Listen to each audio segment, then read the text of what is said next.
Oh,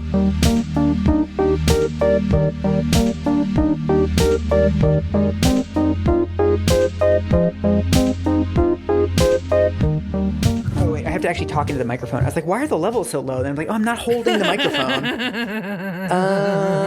Welcome to Maintenance Phase, the podcast that you can count on not to count calories. Oh, okay. I was trying to come up with something generic. I'm sorry. I mean, it's fair. I didn't tell you what the topic is today. That's the thing. You've given me a difficult brief. Yeah, you got nothing to go on. And it fits. Look at that. It fits. I am Michael Hobbs. I am Aubrey Gordon. If you would like to support the show, you can do that in two ways. One, you can join our Patreon at patreon.com/maintenancephase, where we have bonus episodes. Most recently, Mike and I did a lot of talking about fat suits. You can also support us on tpublic.com. And today, Mike, we're doing a surprise topic. Yeah, tell me. We were going to do something else. Something involving downstairs parts. We will still do the downstairs parts episode. Okay, good. We've been going hard on problematic people. Today, we do have another problematic person that we're going to talk about. Ooh. But it's a complicated and not entirely problematic person. It's a person who's like trying to do good and succeeding some of the time and failing some of the time. Is it Oliver North? What was it? Which figure in geopolitics will we be discussing? No, today we are doing a diet book deep dive. Mm-hmm. It is called Positive Moves, My Personal Plan for Fitness and Well-Being. Okay. It is written by one Dame Angela Lansbury. Angela Lansbury has a diet book? I'm so glad we did this on Mike. Shouldn't it be called like Breakfast She Wrote? So it totally should be. Book came out in 1990. Prior to that, in 1988, she released a home VHS. Of like fitness stuff? Of her fitness stuff. And we are going to watch clips of Angela Lansbury's home VHS. I don't know if I'm ready for Angela Lansbury to be problematic. I don't know. Can't she just live in my head as like a sweet old lady? I mean, a lot of this is sweet old lady content. And in fact, my framing for this episode is, and this is a hot take, Angela Lansbury is the anti-goop. Okay, so you can keep your Angela Lansbury. All I want to do is dive in and show you video clips of the most fucking 80s video you have ever seen in your life. Michael Hobbs. Absolutely. If Corey Haim is not in this episode, I'm boycotting it. Okay, so Angela Lansbury is a living legend. She turns 96 this month in October. Happy birthday. You know her from like 70 million different things, including The Manchurian Candidate. She played Mame on Broadway. Oh. She was in Murder, She Wrote. Of course, she was the voice of Mrs. Potts in Beauty and the Beast. Oh, yeah. So Angela Lansbury was born in London in 1925. Her mother was an actor from Belfast, Irish actor. Oh. Her dad is a real fascinating character that nobody gets into in super depth. His name is Edgar Lansbury. He is a wealthy timber magnate. Okay. Who was also a politician. And he's a member of the Communist Party. So it's like Red Angie? Very confusing. Wealthy family. And then her dad is also in the Communist Party. It's like a huge commie. Very tragically, her dad passed away when she was 9. He died of stomach cancer. And she has spoken in interviews about sort of like, that's when I turned to stories and characters sort of for comfort. Was that she could step into other stories and not into the story where her dad dies. Yeah. Shortly thereafter, like within like a year, her mother gets engaged and then gets remarried. Oh, okay. This is around the age that Angela says she discovered her passion for what she calls movement and exercise. Okay. And I've got a little quote from her, from the Positive Moves book for you. Wait, can I look up the cover of this book? You can also turn on your camera and I'll show you. Ooh, yeah, do it. Okay, here we go. Oh, wow. It looks like a romantic, like a romance novel. There's a lot of like cursive. It has the wedding invite font. And then Positive Moves is in like lawyer font. And then it says, my personal plan for fitness and well-being. And there's like She has kind of dead eyes in this photograph. It's her like staring at the camera, and she looks like she hasn't blinked in years. It really looks like, you could swap out this title and I'd be like, oh, is this Angela Lansbury like does Martha Stewart? Yeah, it seems like the deranged wedding planner who like murders everyone on like the day of the event. Wait, can I show you the back? Because I feel like the back is where you get the health and fitness part, and you get a flavor for what health and fitness means to Angela Lansbury, and it makes me really happy. Oh, fuck yes. She's in like sweaters and like jumpsuits the whole time. This is good because she's like gardening and like going for a walk, doing some stretches. It's like doable stuff. There's one part where she's like having a cup of tea with her husband. I thought it was Leslie Nielsen. Okay. She does write about sort of her initial relationship to quote unquote movement and practicing movement and exercise. Would you like to read this quote? Yes. She says, "The foundation of my attitude toward what is now called fitness was laid many years ago by my mother. When I was a very young child, she took me along with her when she joined a group of women who met once a week in Regent's Park in London to practice movement and exercise. The group was called the League of Health and Beauty. There I was, an enthusiastic 6-year-old, all dressed up in a little Greek tunic. We would practice walking on the grass with velvet donut sorts of things on our heads. My mother would tell me how to lower my shoulders, walk straight, and center myself in order to walk properly. And we would do classical Greek dances out in the fresh air." This sounds great. She's doing weird, like, pagan, like, satanic rituals, like walking around in the grass. I really like how quickly you took this to, it's a satanic ritual. It's in the text, Aubrey. It's in the text. It's Midsummer. This is Midsummer. I feel like a lot of the like moon juicy and goopy kind of stuff we see today is just like, work harder and be richer. Yeah, I know. You know what I mean? Like, just like be wealthy. And this is all just like, go be in a park and do some dances. Yeah. Wear something comfortable. Dude, this is also, because this would have been like the 1930s in London, right? So this is back at a time when medical treatment was like, why don't you sit outside in a chair for like 3 days? Fresh air at the seaside. I should say, when her mom remarried, she married someone who's in the military. Mm. So then World War II hits. This person gets deployed. Oh, yeah. And the reason that Angela ends up leaving her fancy pants high school in 1939 is that in 1940, her family relocates to the United States with a larger group of evacuees at the beginning of the Blitz. Oh, wow. So she and her family leave London.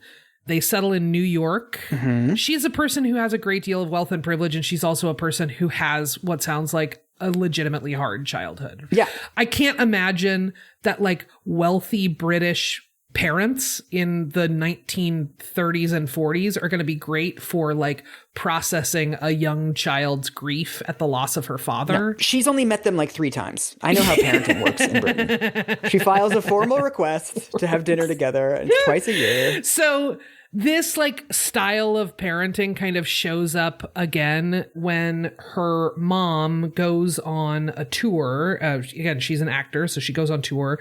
And at the end of her tour, she decides to move to Los Angeles. Oh. She's got British theater friends who are working in LA, and she thinks that they can help her break into film. Oh, yeah. So in 1942, her mother moves to LA by herself and sends a telegram to a 16-year-old Angela Lansbury and says, quote, "Suggest you put the boys in school, close up apartment, and come out to Los Angeles." So it's like being broken up with by text, except the exact opposite. Yeah, basically, like find a school, put your brothers in a boarding school, break our lease, and move by yourself out to Los Angeles in 1942. Be a dear, take care of it, see you soon. Wow. So she does it. She moves out to LA. She lives with her mom for a bit, and in 1944, just a couple years later, her mother is hosting a party in LA, and one of the attendees is a screenwriter. That screenwriter had just finished writing Gaslight, the actual film that gives us the term gaslighting. Isn't it like a thing that like he keeps turning off all of the gas lights, and she's like, "Why are you doing that?" And he's like, "I'm not doing that." Yeah. He's basically like engineering a physical environment to make this woman think that she has lost her mind. Right. This is where the story starts kind of to seem apocryphal to me, at this party, the screenwriter, she says, offers her a role in Gaslight. And I'm like, but you're the screenwriter. Yeah. You don't actually just get to do that. Also, she's 17. Yeah, he was absolutely just like trying to have sex with her. Oh, no. I've never been to Hollywood and no one's ever tried to have sex with me. So I'm not speaking from experience, but that's what it sounds like. No one's ever tried to have sex with me. So regardless, she does get this part. Okay. And the movie gets sort of mixed reviews. Her performance is lifted up as like one of the brightest spots in this movie, right? Ah, okay. And she gets roles from there in National Velvet. She goes on to The Picture of Dorian Gray. Oh. She gets a 7-year contract with MGM. This is the studio system era. Yeah. And in fact, her performance in Gaslight gets her an Oscar nomination. Wait, really? Yes! First role on film. So she really hit the ground running. She totally fucking did. Can I look up a picture of her at this age? Absolutely. I cannot imagine her as like a child, honestly. She looks so childish as a child, but also she looks like Angela Lansbury. It's confusing. Okay, I have a photo. Tell me what you're seeing. She's so interesting looking because she doesn't have the like super skinny look of most Hollywood actresses. Even when she's like a very trim, I guess, 17, 18-year-old, she has like a really round face. She does have a round face. She has full cheeks. Yeah. She doesn't look like a fat person at all. She is definitely not fat. She has kind of the same build she has for the rest of her life. Is it the case that she was kind of not doing sex potty roles? She was always seen as somebody kind of like non-threateningly hot? She is someone who is consistently kept around. She's described throughout her career as like a sort of towering figure in the world of character actors. Ah, okay. That she's like never really all the way a lead. She's never really the romantic interest. Often she's always sort of like a really enjoyable B plot. Right. And she talks about this in her book. She talks about, she's like, I'm not really a classic beauty. I'm not really a blah, blah, blah, like all of that sort of stuff, which I think out in the world at large, I think if you saw Angela Lansbury at this age out in the world, you'd be like, oh my God, she's lovely. Yeah, totally. And in the world of screen acting, I can see how that would get distorted real quickly. And like, at one point, she dates someone who has just dated Joan Crawford. Okay. So, like, that's the kind of stuff that she's up against, is she's like, well, I don't look like fucking Joan Crawford. Right. She talks about her sort of movement practice as a way that she has learned to embody the elegance of a more glamorous woman. That's the League of Health and Beauty that she's in. That's fucking right. It's the League of Health and Beauty. These are like such good role models because like 99.9% of people are not Hollywood conventionally attractive. Like we're all attractive in our own way, right? And we're going to be attractive to some people and not others. And like that's the experience of like the vast majority of humanity. Like people who are sort of universally considered conventionally attractive are such a small slice of people. Totally. And I think it's also like easy to fall into the trap of like universal attractiveness. Like the idea that anyone is categorically the most attractive person, right? Right. This is also how we get into weird ranking stuff. It's how we get into describing people as like a 7 or a 10 or a 2 or whatever. Yeah. And it's not actually how human attraction works. And you should describe people according to like they give me a boner. That's the way to talk about people. So I respectfully talk about people's appearance. Okay, so from there, I trust that folks sort of know Angela Lansbury's career a little bit. We're not going to do the full life story of Angela Lansbury. It did feel important to situate this conversation in terms of her like upbringing, because I think that comes up a lot. So shall we dive in to the book and the video? The video. The video. Okay, so the year is 1988. Angela Lansbury is at the height of her Murder, She Wrote fame. For folks who don't know Murder, She Wrote, Angela Lansbury plays a writer named Jessica Fletcher who lives in a small town and solves murders, and there's a murder every week in this small town. No joke. I forgot about that. And it was on the air for like 7 or 8 years. I didn't write down the years that it was on the air, but like it had a long run, and people in this tiny fucking town just kept dropping like flies. So she's obviously doing it the whole time, clearly. You saw the dead eyes on the cover of her book. Come on. So let's dive into positive moves. I mean, here's my case for the anti-goop, and then we'll go through different aspects of the anti-goop. Angela Lansbury is a wealthy white woman, as is Gwyneth Paltrow. She's an actor, as is Gwyneth Paltrow, whose mom is also an actor, as is Gwyneth Paltrow's mom. Oh, yeah. She's talking about health and wellness, and somehow she manages to not be aggressively terrible. Okay. This, I think, is going to be kind of the meat of the episode, if you're ready for it. The filet of the neighborhood. Step one for why she is the anti-goop. She doesn't make any big claims about results. Okay. She's not telling you that you are going to drop 50 pounds. She's not telling you that you're going to get shredded. She's not, and also like, why are you going to Angela Lansbury to get shredded? Don't go to her for shreds. Yeah. She's not telling you that you're going to have the energy of a 20-year-old. She just consistently talks about like, hey man, I'm in my 60s and I would like to continue to have energy to do the things that I like to do. Here are the ways that I do that. That's not bad. I should also back up and say this is also the era of like Jane Fonda workouts and buns of steel. Oh, right. This is the beginning of the big wave of home video workouts. The way that it presents to me is as counter programming. To just be like, hey, you don't have to wear like French cut shiny leotards.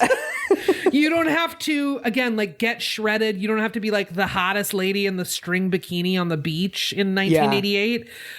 You just got to stretch and play with your grandkids and do some gardening, man. Make some tea, hang out. I mean, I guess this also reveals the ways that this is a marketing industry more than a health industry. Absolutely. Because under normal circumstances, yeah, there would be lots of advice for people in different places in their lives and for people with like different levels of ability, right? If we were actually trying to make the population more healthy, we wouldn't actually aim diet and exercise advice at semi-hot, like 26-year-olds, right? Right. Who wanted to lose their last 10 pounds or get their like last ab or whatever.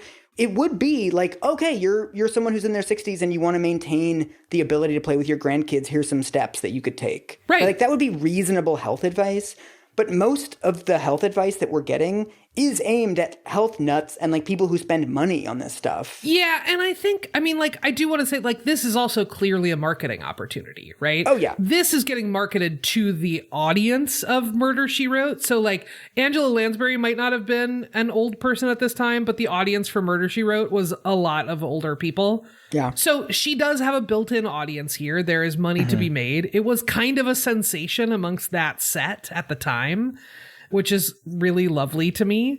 It is marketing, but it's less of the weird, skewed, sort of moralizing marketing that we have now, and less of, as you say, like, 25-years get ripped so you can go on Love Island or what the fuck. I don't even know. I don't know what 25-year-olds are doing. They're swiping on each other, Aubrey. They're swiping. That's what they do. That's what we know. Okay, so are you ready for a clip? Let's do it. In a moment, I'm going to show you how I prepare every morning by doing some gentle stretches. You don't need any special equipment or any sort of tricky outfit, just something comfortable that you can move in. Once I've loosened up, I then do a longer series of movements that keep me flexible and hopefully graceful and feeling a sense of freedom within my body. Altogether, the morning stretches and the movement routine take a good 30 minutes to do. If you have the time, you can do them all at once.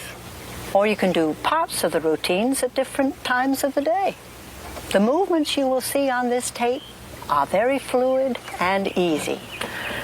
So let's begin. I have a little routine that helps me to swing into action each morning. After I get out of the shower, I give myself a mini massage with aloe lotion. By doing this massage every day, I am literally staying in touch with my body. I can't help but be aware of whether or not I'm in shape. Once you've really examined your body, you have faced the moment of truth.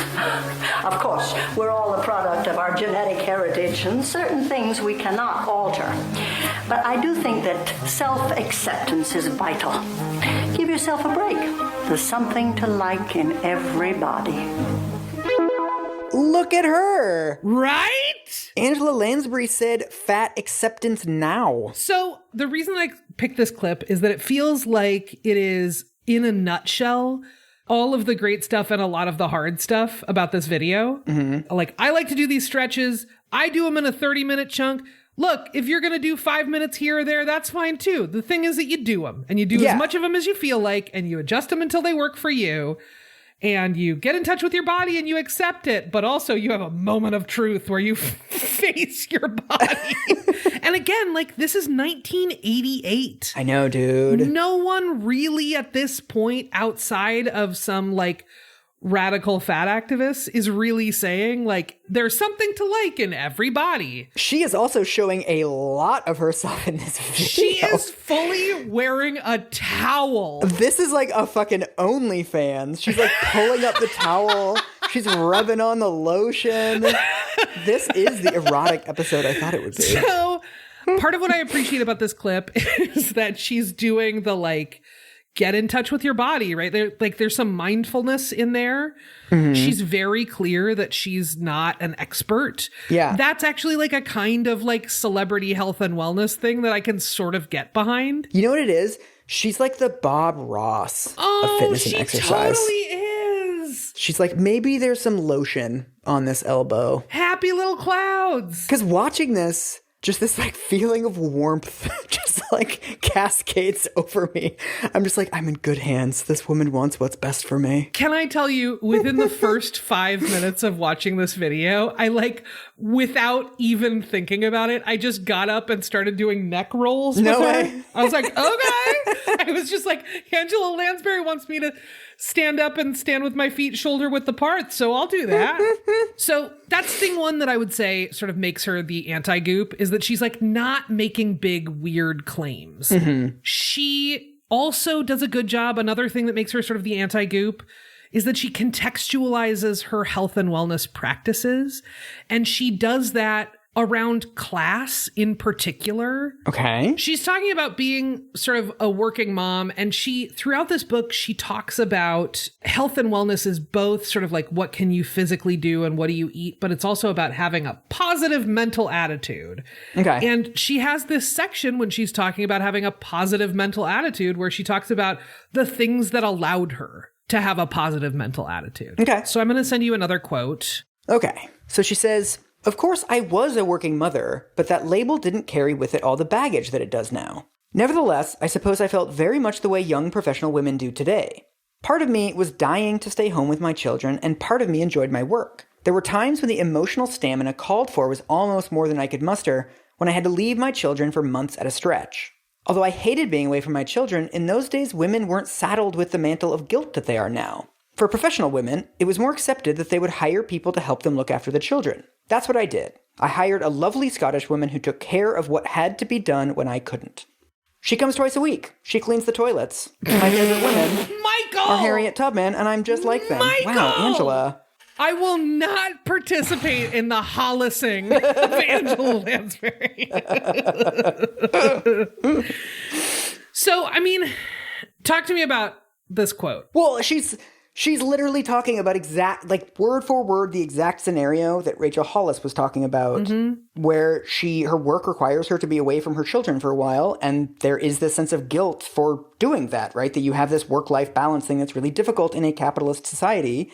In contrast to Rachel Hollis, she explicitly admits, she's like, I was able to hire somebody to help me look after my kids, so that's what I did. Yeah, as part of a class of professional women, right? So she's making some level of class explicit here. Mm-hmm. She's making some level of access explicit here. She is not making race explicit, like, at all. Mm-hmm. So she has this story where she talks about a negotiation with Universal Television about a role. And she says, I'm just going to read this quote out to you. "All I wanted was to work no more than 12 hours at a stretch. And if that meant it would take us 8 days to complete a show instead of 7, then that's how it had to be. When I pointed out the problem, they realized that they were right in conceding to my demands, and they were very generous and sweet about it. I had to take a stand and say, this doesn't work for me. Let's find a solution that does. In my definition, being healthy involves taking charge of your life and making sure that you have enough rest and that your stress isn't too great." Okay. I genuinely can't read that without thinking about all of the folks of color in my life, and particularly women of color, who've been like, this doesn't work for me. Let's find something that does. And then people are like, no, get out of here. Yeah. There's a lot of this that is like, yes, also you're Angela Lansbury. And she doesn't necessarily make that part explicit here, that it's like about being white, it's about being wealthy, and it's about being Angela fucking Lansbury. Yeah, I mean, if you're star of a TV show. She could basically just say, like, I don't want to work Wednesdays anymore, and they would probably capitulate to that. It feels very possible, right? Yeah. There are times when she like loses the thread a little bit of the contextualization stuff, but I think there are lots of times when she doesn't. Well, is she turning it into like bumper sticker advice stuff? Not really. She's like, here's like, that's the extent what you just read, that like, in my definition, being healthy involves taking charge of your life and making sure that you have enough rest and that your stress isn't too great. That's it. She's just like, this is my definition for me, the end. Right. She's not trying to foist it. It doesn't feel like a foist to me. Yeah, I mean, because on some level, it's sort of fine for people to say, like, yeah, I used to really struggle with watching my kids, and then I hired someone, and that worked for me. Yeah. That just seems like a true story, and she's not implying that that's everybody. Yeah, totally. Okay, so thing 3 that I think makes Angela Lansbury the anti-goop. I like it when episodes have little backbones. She focuses on accessibility, and she focuses on joyful movement. Throughout this entire video and the book, pretty much every stretch includes some suggested adjustments. She's like, hey, if you can't bend over this far, try doing it to this level. If you can't bend over at all, then skip this one and do other stretches. Nice. If you need a towel to grab your foot in this stretch, use a towel. That's what I do. Here's me doing this stretch with a towel. Not only are the modifications present, she's announcing them in almost every stretch, and then she's often doing the modified version. This is like where I got tricked into going to hot yoga on a date. Oh no, without Mike. forewarning. And the teacher, like, I introduced myself and was like, I've never done this before. And then the teacher, the whole class, she was like, and now lift your left leg. Mike, do it with the towel. Every single order. She's like, unless you're Mike, in which case, here's the adjustment. I'm like, you can just say the adjustment. Yeah, just say the adjusted part. You don't need to fucking call me out. Jesus. Some of us don't know what to do. Also, what kind of nightmare date takes you to the sweatiest thing on the planet? I'm still mad, and I never saw him again. Not a coincidence. I think it was like a test that I did not pass. So she focuses throughout and like very emphatically on having a pretty forgiving attitude around food and exercise and aiming to get it right most of the time, not all of the time. Oh. She has this quote. I'm going to send this one to you too. I like being Angela. I'm a little character actor. I really enjoy it. Okay, she says, more is not necessarily always better. I think 15 to 30 minutes of exercise a day is great. If you do 5 minutes, if you do 2 minutes thinking of yourself, that in itself is beneficial. In fact, if I don't feel like exercising one day, I don't. The sun is still going to rise and set, and I know I'll get back to it another day. Self-reproach is dreadful, and I'm against moving if it hurts. If it hurts, stop. I love this. Michael? It's just like, you know what? Forgive yourself. Sometimes it's a tough day. You don't have to do everything every single time. Totally. And listen, sometimes your days are real busy, and maybe you live a really busy life. If you can do 5 minutes of walking around the block or joyful movement or what she calls moving freely, go forth and do it. And like, don't do anything that hurts you. Yeah. Try doing something instead of nothing. Right. If you're doing something, try doing a little more. And if you don't do all of that, don't beat yourself up. Get back to it when you can. And it's also none of this like tough love bullshit. Yeah. Tomorrow you have to do it even harder. Get up earlier. Meet your goals. It's sort of starting from like, here's some tips, but also like, sometimes you're not going to want to do these. Totally. It's fine. Would you like to see some of her moving freely? Yeah. Yes. Now I'd like you to come along with me and enjoy just moving freely.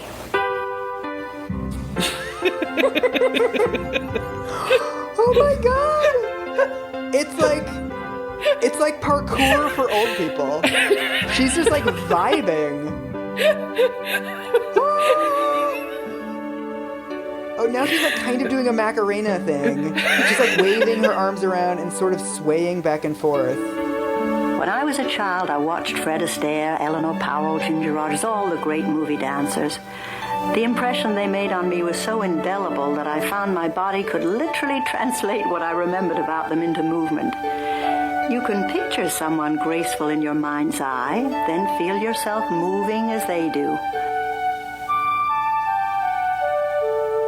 Try to move easily, as I am, and don't worry about getting it just right. There's no wrong way to do these movements. Just feel free and loose and easy, and light, and hopefully graceful. Oh my God. When I first began dancing as a child, the Isadora Duncan School of Greek dancing was all the rage, and we would prance around wearing those funny little tunics. But I appreciate now that gracefulness was the most important element of that dancing, and graceful movements have continued to interest me. Oh, in the 60s, I rocked with the best of them, but as I grew into myself, I went back to the movements that helped me to have good posture and move as if I didn't have a hurting joint in my body, which isn't always true. Mostly that one I left so long because I wanted to include in the 60s, I rocked with the best of them. I know. I was like, Angela. I was dropping acid. I fucked a lot of dudes. You're like, whoa, Angela, slow down. That was honestly, I could have kept watching that for like 10 more minutes. That was like so lovely. So, Mike, oh God, I have to stop giggling. This is almost the whole video. Like we're pulling out clips of it, but like, sorry. There are whole sections that are just like Angela Lansbury laying on the ground in her living room with her knees bent doing hip thrusts. Yes. And like leg lifts and whatever. And it's just that synth score.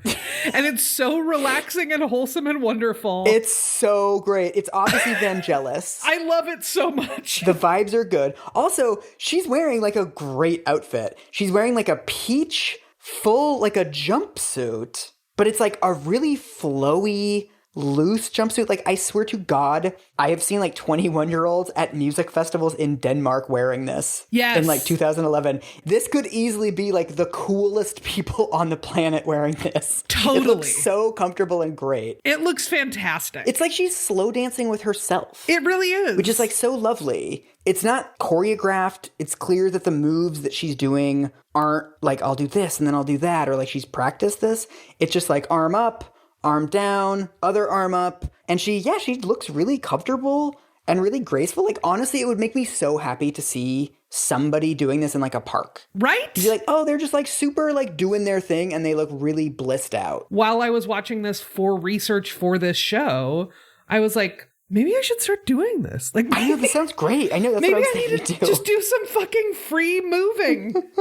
So the next thing that I would say that I think makes this the anti-goop is that her view of health is like legitimately pretty holistic. Yeah. She has little bits and pieces of what I would now characterize as mindfulness. She talks about the importance of accepting yourself and your body. She talks about the importance of a positive mindset, which sometimes gets her into trouble, and most of the time she contextualizes pretty well. She talks about the importance of naps. Any wellness guru who tells people to do less, I am just immediately behind. Right? I'm like kind of here for it.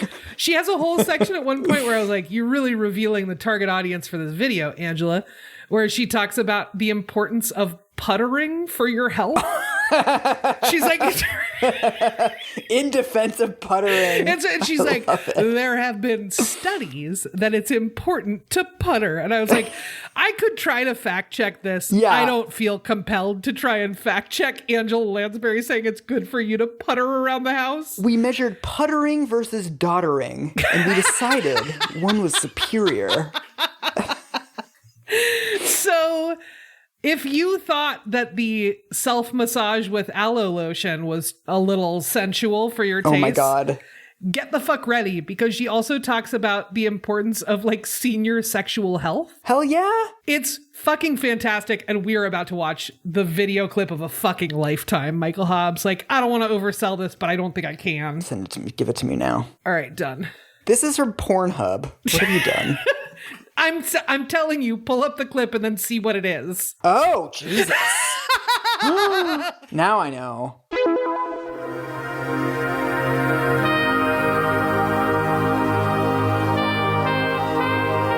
think femininity and sexuality go hand in hand.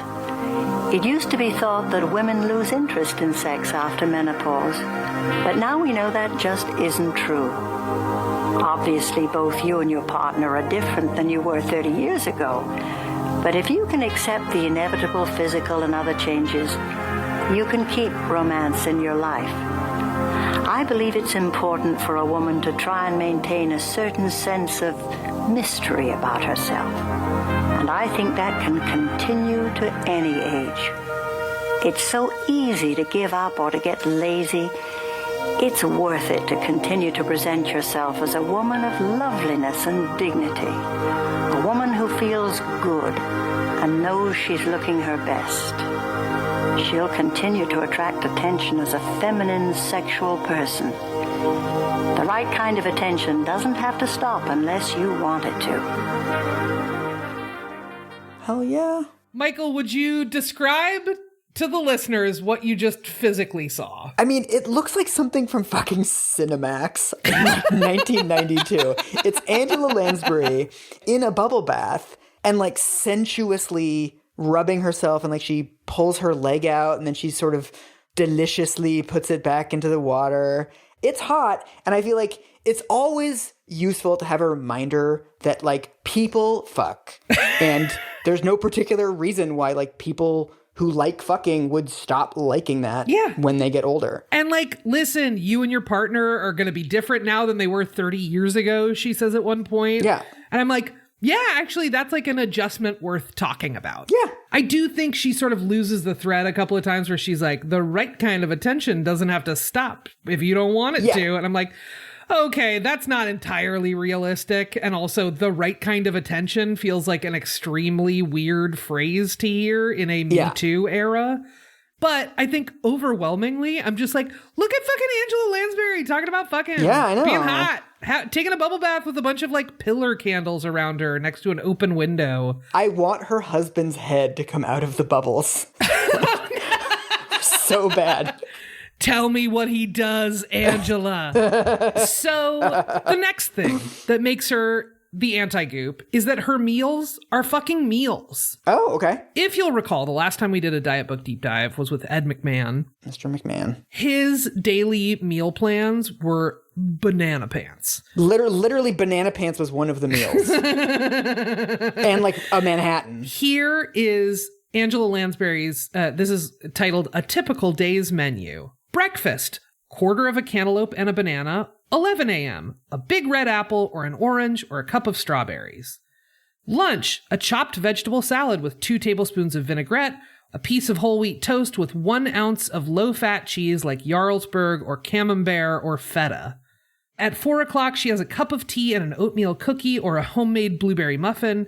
And then for dinner, she has 5 ounces of broiled swordfish or chicken or turkey, microwave steamed broccoli and Brussels sprouts, a slice of whole grain bread with strawberry jam for dessert, or a half a cup of tofu ice cream or a piece of fruit. I mean, that honestly seems a little like sparse to me, but also it has less of a like, I need energy to grope waitresses all night vibes that Ed McMahon's give out. So pick one or the other.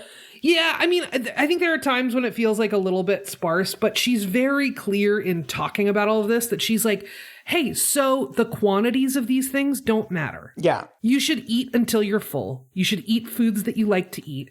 And she says at one point, she aims to eat like this and stay on track about 80% of the time. You know? She does have one story where she's like, when I was playing Mame on Broadway, I wanted to take part in cast celebrations, but I didn't want to feel like garbage the next day. So I would like go to the cast celebrations. I would have 1 or 2 drinks and then I would go to bed early because I know if I don't get rest, I don't feel good. Oh, dude, that's like such a Michael Hobbs move. It's so good. It's so good. And I'm like, yeah, man, she's talking about sleeping as part of your health routine. Also leaving parties early, a radical act of self-care. There is one place where she loses the thread. Oh, here comes the problematic stuff. Here comes the cancellation. This is the problematic part, but it's like also a kinder, gentler problematic. I mean, by the standards of this show, Jesus Christ, as long as she's not doing like colonial nightmare racism, it's probably okay. We're going to watch a little bit more. These are all, sorry I keep sending you like the same link No, you're fine. at different points. Send me any of the cancel stuff? I'm comfortable at the weight I am now, but I haven't always been. A few years ago, after the first season of Murder, She Wrote, I got quite sedentary and overweight. Worse still, I kind of sunk into my expanded body, and I said to myself, well, this is the way I am. Well, it didn't take me long to decide no. I didn't want to stay in that state. I want to look good and have a sense of pride in myself. I lost the 15 pounds in about 3 to 4 months, and I've kept it off. So you can tell I'm not on a diet. Most diets simply don't work for me because I work up such an appetite doing what I do. Then there's a whole section. This is where she really comes for you, Mike, where she talks about like how fun it is to ride a bike and everyone should ride bikes because it's really fun to ride bikes. Let's not talk about the problematic stuff. She's fine. She's an ally. So talk to me about responses to the weight loss portion. I mean, it's quite bad to be like, I gained 15 pounds and like even worse, I like felt okay about it. Yeah, totally. I wanted to get my pride and my sense of self back, and I wanted to look better and feel better about myself. It's this stuff that is like sort of omnipresent and insidious in that way, right?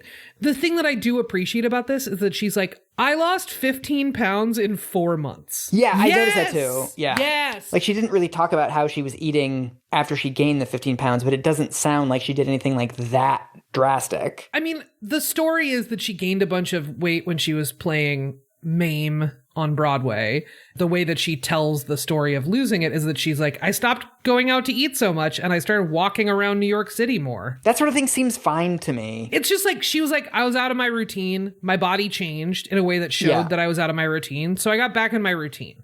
The stuff that stays with me the most is the ways in which she just very seamlessly is like, accepting being fatter means that you don't have a sense of pride in yourself and how you look. What's staying with me is mostly the mom jeans, honestly. Ooh, the mom jeans. Epic mom jeans. She looks great. She does have these sort of moments throughout the book where she'll be like, you know, my mother was a lovely lady, but she was awfully pear-shaped. Okay. She is an actor and a character actor and a woman who's been making a career out of being seen for the last however many decades, right? So I'm also like, I get that wouldn't be totally unpacked for her. Yeah. It was also like, this is a book that was written like 30 years ago almost. For younger people, I feel like people do not know like how bad this stuff was in the 80s and the 90s. It was horrific. The government was telling you to eat 0 grams of fat. Yeah. Yep. It's a really low bar. And honestly, if she was doing the same thing in 2021, I probably would go harder on her. Yes, but like, I agree. In 1988, like this counted as like the wokest shit imaginable. Like 1988 was like, oh, she only said like one fat phobic thing. Yeah, totally. And it's like not like fuck fat people. Yeah. It's just like, oh, I don't love the way that I look at this size and I wanted to have pride in myself. And like, again, it's like totally insidious, but also like definitely not the worst version of that thing. Yeah. Part of why I thought that was like really interesting is that is sort of like a line of thinking that is very much still present today and is the way that many people will talk about weight loss in like fat or body positive spaces. Tell me more about that. What do you mean? I think mostly like people will do this thing where they are willing to come along with a conversation about the dignity of fat people and treating fat people better, but they are totally unprepared to let go of their own insecurities about their own body. And so what they will do is go, I'm just not comfortable in my body as it is. You look amazing. Whether or not you feel like that's a lie, it reads as a lie. Yeah. It reads as, oh, I just realized you're just here. Right. So like, I think there are these ways in which people sort of like strive to figure out how to talk about their own body image and their own comfort in their own skin and all of that sort of stuff, and think that they can do it in this kind of clinical way that doesn't connect to how they see and treat other fat people, but they also don't ask fat people for feedback on that. How have you been dealing with people? Like, I'm sure you have friends that are trying to lose like the COVID-19 or like, I really want to get back in shape now that the pandemic's over or whatever. Like, have you been having those conversations? And like, how does it feel? Feels horrible. Yeah. It feels horrible. My friends, for the most part, are not talking to me about it, which I frankly appreciate. Yeah. Every once in a while, I'll be like, get a report back that they talked to like another friend of ours about it. And I'm like, good job. Yeah. Not me. I'm not the guy. So that's thing one. And then, the other stuff, it's just really hard. I feel like I muddle through. Yeah. I have an expectation of myself as someone who is, has written about this stuff and thought about this stuff and researched this stuff extensively, that I'll like have an out, to be like, here's how to do it. And on some things I do. And on this thing, I really don't. I don't really know how to navigate these conversations. And it just fucking sucks to sit there for like, it always starts out as a quick conversation. Like, I just need to talk about this thing for 5 minutes, and then it turns into 2 hours, and it's 2 hours of hearing somebody talk about like how many Weight Watchers points is in something and how no one will ever love them at this size that is fucking half my size. And you know what I mean? Like, it just feels shitty. And I don't want to take away their space to process that. But I also know that they don't go into that conversation wanting to hurt me. Would you, tell me if this is like a super offensive metaphor. Sure, tell me. Would you analogize it to something of like, you're somebody who earns like $500,000 a year, you're like a super high-powered lawyer, and then you're like having some like money problems, like your new job might only pay you like $450,000 a year. And the idea is that like maybe your friend who like drives a bus is like not the person to talk to about that. Yeah, totally. Oh my God, I might have to sell like one of my Teslas. It's the kind of talking that you do when you're not thinking about your audience. Right. And I think like a thing that we don't really grapple with in our social interactions is like, you genuinely don't know who you know that has an eating disorder. Totally. You might actually actively be not just making that person feel bad in the moment, but causing their mental and physical health harm totally unintentionally. That's why the consent part is so important. I mean, I definitely have I have people in my life currently who are on Weight Watchers, and I don't interrupt their process. Right. If they ask me what I think about it, which has happened, I will tell them. Maybe it's like a subtle pact that it's like, you don't tell me about your diet, and I won't tell you that your diet fucking sucks, and it's not going to work. It is kind of a ceasefire. It's a loaded, challenging thing. And I think it's a thing. I don't know anybody who's like, my system is this, and it works great, and it retains the strength of our relationship. I don't know anybody who has sort of the perfect silver bullet for all that stuff. I mean, I think one of the accusations that you hear lobbed against shows like ours and fat activists is like, they don't even let anyone like lose weight. Like, you can't even tell them like, I'm trying to lose weight after the holidays or whatever. And I don't think that's the thing. I think it's like, don't tell me about it. And like, maybe don't bring that up with like every random like work acquaintance. Mike, I'm going to bring in the zeitgeist in a way that might make you very unhappy. Which is to say, I genuinely think that when it comes to weight loss, like our cultural template for talking about weight loss is talk about it all the time to anyone who will listen, and they should congratulate you. Totally. And if they don't, you have a right to be upset. Yeah. Is sort of our default setting. It is in that way. This is where it gets too zeitgeisty. I might ask you to cut this later. We're all the fucking kidney donor lady from Bad Art Friend. I thought you were going to go to Adele again. I zagged on you.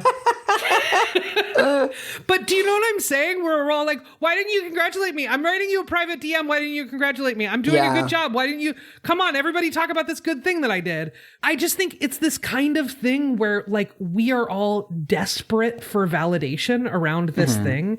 And when we don't get the very specific kind of constant uninterrupted validation that we expect, we become kind of fucking dicks about it. And we don't really have a template for still holding a person in high regard, but opting out of that specific exchange, which is what I would like to do. I also think, even if like you don't get it, I also think that like your friends, especially close friends, are allowed to have like weird things. Yeah. Like, that's a pretty small thing to ask, ultimately. Yes. There are a million places in society where you can talk about the 15 pounds you really want to lose. Like, there's so many places where it's acceptable to talk about that. The idea of one person being like, I'm just not somebody that wants to really do this with you, that seems pretty fine. Yeah, I also think like, oh my God, I have so many thoughts. One is, I do think that there is a little bit of a magnet effect with fat people.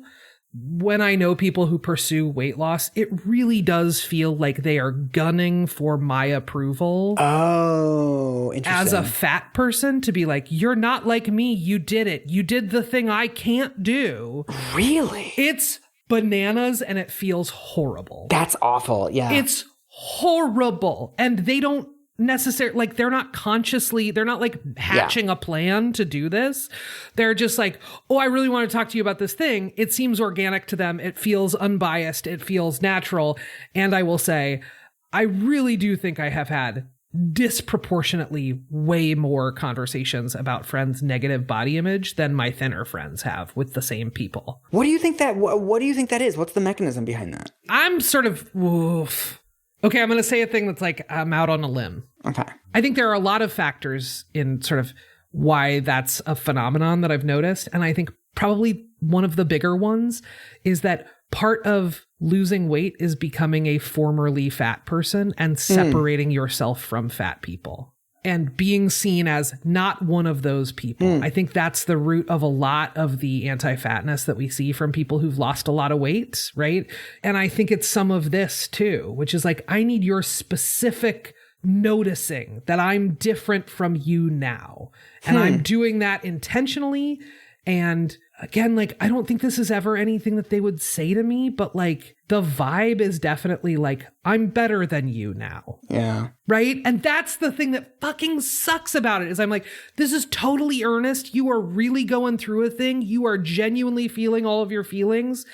And part of that is you haven't really checked in with yourself about like, wait a minute, why do I want to have this conversation? Why do I want to have it with this specific person? What am I getting out of this in particular that I couldn't get out of affirming myself or going to a different person? Why does this need to be a social interaction? And why does it particularly need to be a social interaction with someone who is more marginalized than me in this way or on this front? The fact that it feels that way to you is also like extremely relevant. Yeah, totally. Right? Like the idea that somebody is having this effect on their fat friends by doing this, like people should consider the possibility that like, yeah, your fat friend like really fucking hates hearing you talk about this. Yeah, totally. And some fat people don't, right? Yeah, like some fat people are fine with it. A lot of fat people have a real hard time with it. Yeah. You know, part of the ways that we think about fat people and particularly fat women is in these roles of servitude, right? Right. And of sort of this like emotional midwifery that fat people are expected to do, which is like, we aren't here. We're like NPCs, right? Right. God. we're like NPCs. We're like just hanging out and we're just here to like move the plot along and you are the plot and we are a prop to move the plot along. It is, I think, the ways in which lots of people have been trained to engage with fat people and particularly with their fat friends. They're there to help you pick out an outfit for your big night out. But if they have a problem, they can't come to you.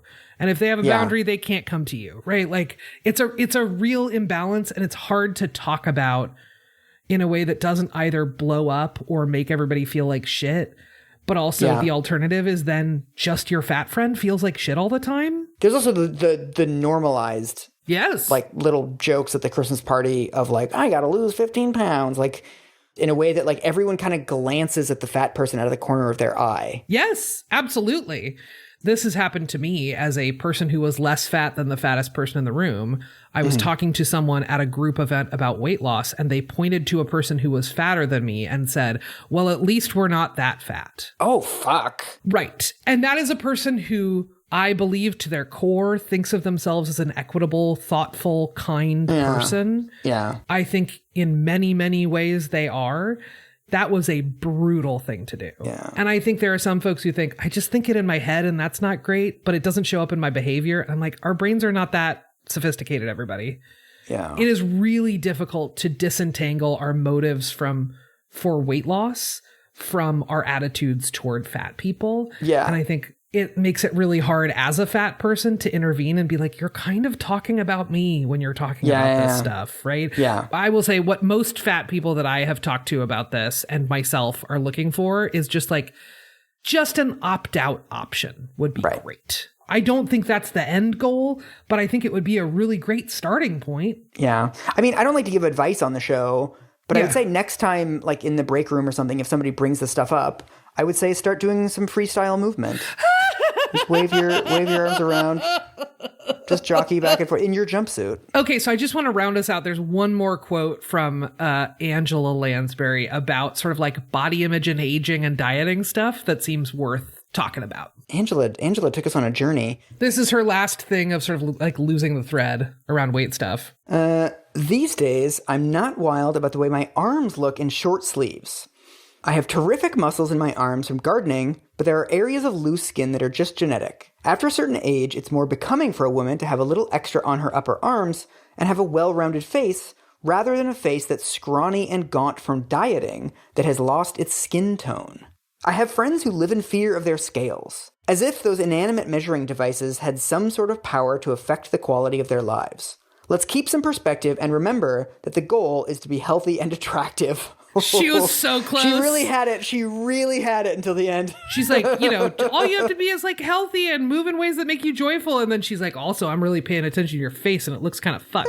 It's wild to me that she's like, you shouldn't diet because you look worse when you diet is like, I know, an extremely fucking hot take, Angela. I think it would be hard to say, like, the goal is to be attractive these days. You're not sort of supposed to admit that that's what it's about, even though that's absolutely what it's about. No question. But everything has to be wrapped up in all this fake shit about, like, health and, like, moisture. Yeah, she said the quiet part loud, which I think is, like, kind of not the cardinal sin. Do you know what I mean? Yeah. The cardinal sin is the quiet part being there, not the quiet part being explicit. Some people have skinny faces. I don't know. It's fine. It's fine. You know what? Angela, you found what works for you. Go make yourself a salad sandwich. Let people be afraid of their scales. Let them work through their own feelings on their own time. Yeah. But if they're considering moving to a small town where somebody gets murdered every week, stop them.